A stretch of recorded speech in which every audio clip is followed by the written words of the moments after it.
네, 2020년 1월 17일 금요일 조선일보 일면 기사입니다. 첫 번째 기사입니다. 오로지 총선 150명 국정 팽개치고 출마.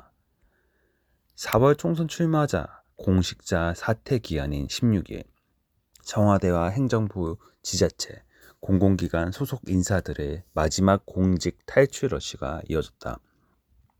이들 중 일부는 후임자가 정해지지도 않은 상태에서 쫓기듯 사표를 냈다. 임기가 1년 이상 남은 상태에서 무책임하게 떠난 이도 적지 않다. 여권과 공직사회가 국적은 득전인 채 오로지 선거판에 매달린 듯한 모습이다. 16일 현재 중앙선거관리위원회에 총선 예비 후보로 등록한 민주당 소속 후보 367명 중 청와대와 정부, 지자체, 공공기관 등에서 공직을 지낸 인물은 134명에 달했다.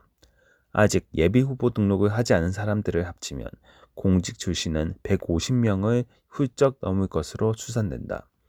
청와대와 정부 가릴 것 없이 여권과 공직사회가 총선에 총력을 쏟는 모양새다. 청와대 고민정 전 대변인과 유송아 전 춘추관장은 공직 사퇴 시한 하루 전인 15일 사퇴했지만 아직 후임자 인선은 이루어지지 않았다. 총선에 나가는 문재인 정부 청와대 출신 인사는 행정관급을 포함해 70여 명에 달한다. 지금까지 총 15차례에 거쳐 총선 출마자에 대한 인사를 하면서 청와대가 총선 출마 대기소냐는 지적까지 나온다. 부처 고위직들의 출마용 사태도 이어졌다. 김경욱 전 국토부 2차관은 임명 7개월 만인 지난달 총선 출마를 위해 사퇴했고, 김영문 전 관세청장, 강준석 전 해양수산부 차관 등도 작년 말 줄줄이 사표를 냈다. 서울시에선 강태웅 전 행정 1부시장을 포함해 부시장 4명이 총선 출마를 위해 물러났다. 경기도 이화영 전 평화부지사, 인천시 허종식 전 균형발전 정무부시장도 최근 사퇴했다. 이상직 전 중소벤처기업진흥공단 이사장, 김성주 전 국민연금공단 이사장, 이강래 전 한국도로공사 사장 등도 최근 총선에 나간다며 사표를 냈다. 이들은 정치권 낙하산으로 임기가 대부분 1년 이상 남았다. 이 기관들은 후임자 없이 직무대행 체제로 운영되고 있다. 정부 부처와 공공기관 내부에선 이들 상당수는 공직을 총선에 출마할 경력 쌓기 용도로 여기는 것 같다는 비판이 나온다. 네, 두 번째 기사입니다. 검찰 계속 압수수색 소환 응하라.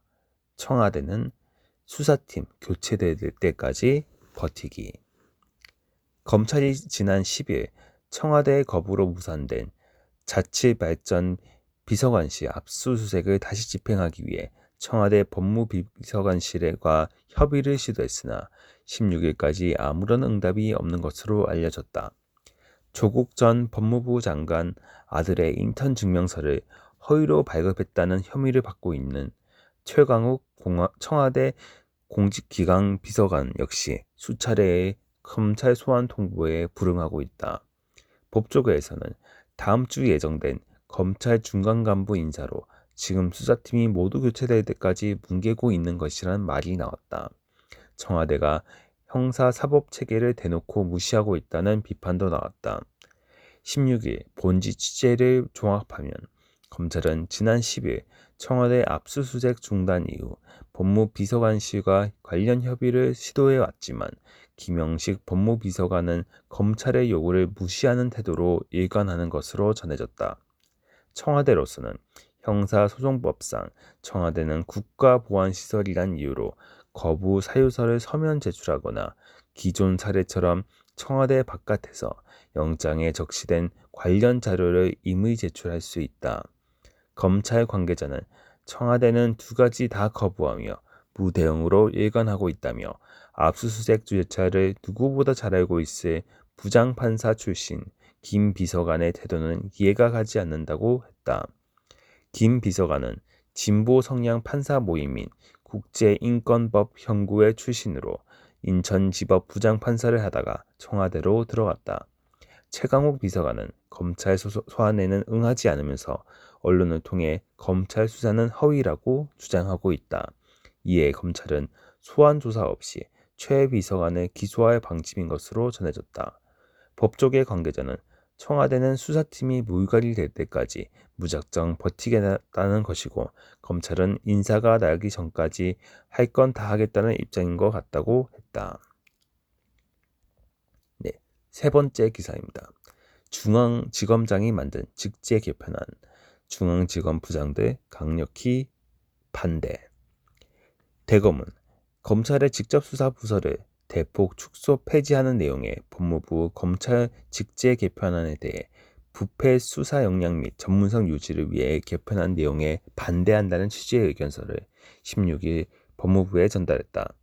특히 서울중앙지검 부장검사들은 강한 반대 의견을 이성윤 신임 지검장에게 제시한 것으로 알려졌다. 이 지검장은 바로 직전까지 법무부 검찰국장으로 재직하며 이번 개편안 작성을 주도한 인물이다. 희화 부장들이 이 지검장이 만든 개편안에 반기를 든 모양새다. 법무부가 지난 13일 전격 발표한 검찰 직제 개편안은 정권 비리 수사를 하고 있는 서울중앙지검의 반부패 수사부와 공공수사부를 비롯해 전국검사청의 직접 수사부서 13곳을 폐지하는 내용을 담고 있다. 서울중앙지검이 이 개편안에 대해 부서별로 의견을 취합한 결과 해당 부서 대부분이 형사부 강화 방침은 필요하지만 직접 수사부서를 대폭 폐지할 경우 부패 방지 역량이 저하할 것이라는 강한 우려와 반대 의견을 표시했다. 법무부의 의견 수렴 절차에도 문제가 있다는 지적이다. 법무부는 개편안 발표 다음 날이 14일 직제 개편 관련 의견을 제출하라고 검찰에 통보했다. 개편안을 발표하고 행정안전부와 실무 논의까지 들어간 상황에서 의견을 내라고 한 것이다. 이 때문에 법무부가 또 검찰을 패싱했다는 비판이 나온다. 한편 법무부는 지난 15일 법무부 대검 성호중앙지검의 부장검사직 18자리를 내부 공모한다고 밝혔다. 네 번째 기사입니다. 미국 기업 프랑스도 대북 제재 못 푼다는데 문재인 정부 홀로 속도전. 정부는 16일 금강산 개별관광 추진 의사를 밝히며 대북 제재 우회로 찾기에 나섰다.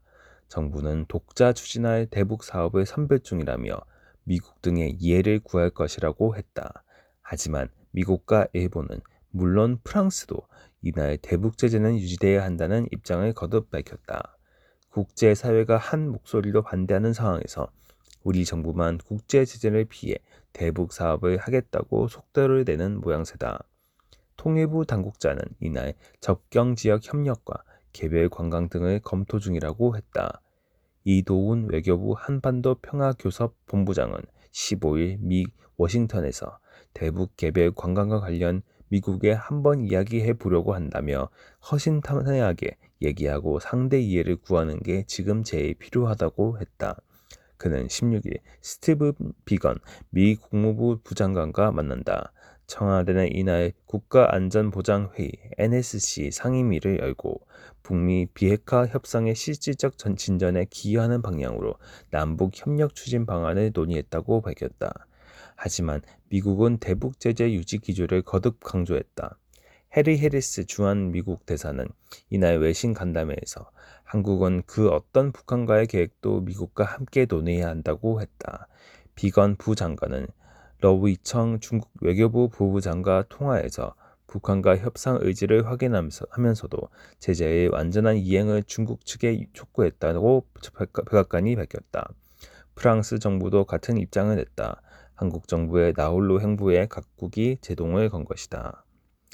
백악관 고위 관계자는 15일 문재인 대통령이 신년 기자회견에서 밝힌 남북협력 구상에 대한 미국의 소리 방송의 논평 요청에 미국은 모든 유엔 회원국이 안보리의 모든 제재 결의를 이행할 것을 기대하고 있다고 답했다. 이 관계자는 또 미국은 도널드 트럼프 대통령과 김정은 위원장이 최종적이고 완전하게 검증된 북한 비핵화에 합의한 싱가포르 공동성명을 완전히 이행하는 데 전념을 하고 있다며 이는 동맹국인 한국도 전적으로 지지한 목표라고 했다. 미 국무부는 전날 문재인 대통령의 기자회견과 관련해 이 방송의 모든 유엔 회원국은 안보리 제재를 이행해야 한다고 했다. 또 동맹국인 한국과 함께 북한과 관련된 노력과 관련해 긴밀히 공조하고 있다며 우리는 북한에 대한 일치된 대응을 위해 긴밀히 조율하기로 약속했다고 했다. 미국과 공조 없는 한국의 독자적인 행동은 안 된다는 뜻으로 해석할 수 있다. 미국뿐 아니라 안보리 상임이사국인 프랑스도 문 대통령의 발언에 우려를 표명했다. 유엔 주재 프랑스 대표부는 문 대통령의 발언에 대해 한 VOA의 논평 요청에 프랑스의 입장은 지난달 안보리 회의에서 밝힌 입장과 동일하다고 했다. 프랑스는 지난달 11일 미국 주재로 열린 안보리 회의에서 안보리 결의의 엄격하고도 완전한 이행을 강조하면서 북한의 제재 회피 활동이 계속되고 비핵화 조치가 이루어지지 않고 있는 현 상황에서 제재 해제나 완화는 타당하지 않다고 밝혔다고 VOA는 전했다. 일본에서는 또 남북협력 구상에 비판적인 목소리가 나왔다.